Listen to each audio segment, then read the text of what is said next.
Hey guys, welcome back to my channel for an all new episode recap of today's Days of Our Lives, December 8th, 2025. So we started off with Abe and Paulina, right? So Abe is talking to Theo about, okay, we're over Chanel's for grandparent duty and we definitely need your help. We need you over there. So Theo's not hearing what's going on because at this point Trey is fussy. Paulina's done everything to calm him down at this point, but nothing's working. So she puts the vacuum on for some white noise, and the baby still is not getting calmed down. And at this point, you know, Theo cannot hear what's going on. He cannot hear what's going on either through him. So he's explaining to him that the baby's fussy, right? So at this point, the call got disconnected and Paulina is apologizing and Abe is like saying, I guess you've lost your touch. And she's saying she's done everything, right? So he said, babies are definitely fussy, right? So he gets a call later on from Jada that Theo is MIA. So at this point, he's worried. He's wondering what's going on. And Paulina's saying maybe he misplaced the phone, but this is not like, Theo at this point. Chad is also missing as well, so maybe there's a connection. So he runs out to the PD. So Paulina's worried because maybe because she was in agreement with him working for the mirror, maybe it backfired as well. So earlier on, Jada comes there because they did have a trivia night planned out, and she sees Gabby, and Gabby said, Theo was just out there talking to his dad, and she got her company back, and they just was catching up briefly.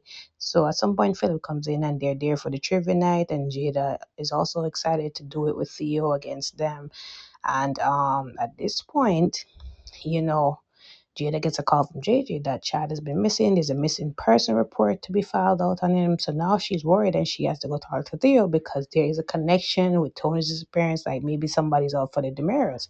So now, this trivia night is not going to even happen at this point. That's when Jada saw, she sees the phone under the bench. It's belonging to Theo. She tries to also talk to Abe about it, and that's when Abe got frantic and ran out to the PD as well. So, anyways, this thing, there's a eerie connection between, Tony's disappearance, then now Chad's missing, and then Theo gets abducted. It's pointing a lot towards another Demera because, like, yes, they have enemies, but like, it's pointing to me. I just feel like it's an inside job. A lot of people are saying it's Peter Blake. It could be EJ, but they say Peter Blake is coming on, so I have all the money that is him that's responsible for all of this. Maybe Megan too, but I think it's Peter Blake. So Gabby and Philip are at the pub and they're thinking about what they just heard and they're worried about Theo and Chad. And Gabby's saying that she was just talking to Theo and that, he seemed okay on the phone.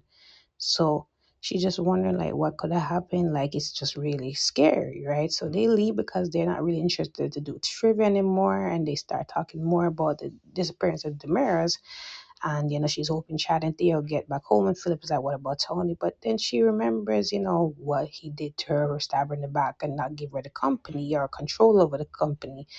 And she said, there's no love lost between me and him at all. And Philip is like, me either, right? So Theo is the latest Demir to join the crib, and before that, Chad, Kristen, and Tony were there. And Chad is wondering, like, you know, we need to find a way out of here. Like they have been trying to pick at the door, trying to open the door, but it's no use, right? So Charlie is suggesting maybe we can ambush the person when they come with the next person, right? Because we were thinking the same thing. Nobody sees the person that is, bringing them in, at least a glimpse of the person, but seems that didn't happen. And then, the same thing happened with Theo. They didn't see who brought him in because there was a shot or a gunshot that happened and he was just flown into there, right? Like flung into there. So, anyways, Theo is like wondering what's really going on. Why are they there? They explain why they're there, and Rachel and Thomas and Charlotte, Chad and Kristen, respectively, they are worried about the kids if they're next, and Theo's thinking that no, maybe they're concerned about us because we are now, the prominent heirs of the fortune, right? But they don't think so. They think EJ is behind it. They think EJ wants control of the company. And Chad and Theo disagree because they said, that they wouldn't want to do anything to his siblings.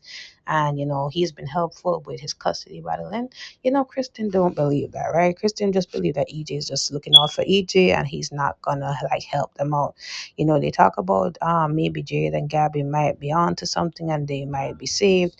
And Theo tells them about their, the impromptu date as well, and they feel as if okay, maybe somebody will be looking out for them as well.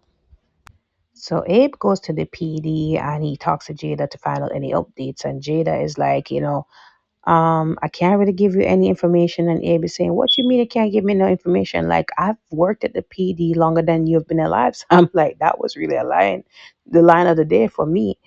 And she said, we haven't any information yet, but we're working alongside the FBI to find out, what could happen. I have, Shad's, phone track information to find out where is his last location. And we're hoping and praying that we can find out some information. Whenever I find out information, you'll be the first to know. I'll let you know, and I promise you that. So they're thinking about whether EJ is behind this, right? And Abe remembers his conversation with EJ about getting Theo out of the business, and he's saying that EJ has a lot of motive to want his siblings gone, and at the same time too, maybe it could be somebody else. A lot of people are on the mirrors. You know, a lot of people are on the mirrors. Bad list, or also if EJ is still there, he could be the next one that's gonna get captured. So Jada is gonna contact him, and Abe is saying, "Just let me know what's going on." And then he leaves. He tells Paulina what's going on, and Paulina comforts him, right? Because he's worried about his son. So Jada wanted to contact EJ, but Rafe already beat her to it. And of course, they can't interfere with the FBI's business. So she said, "Just let me know, keep me in the loop," right?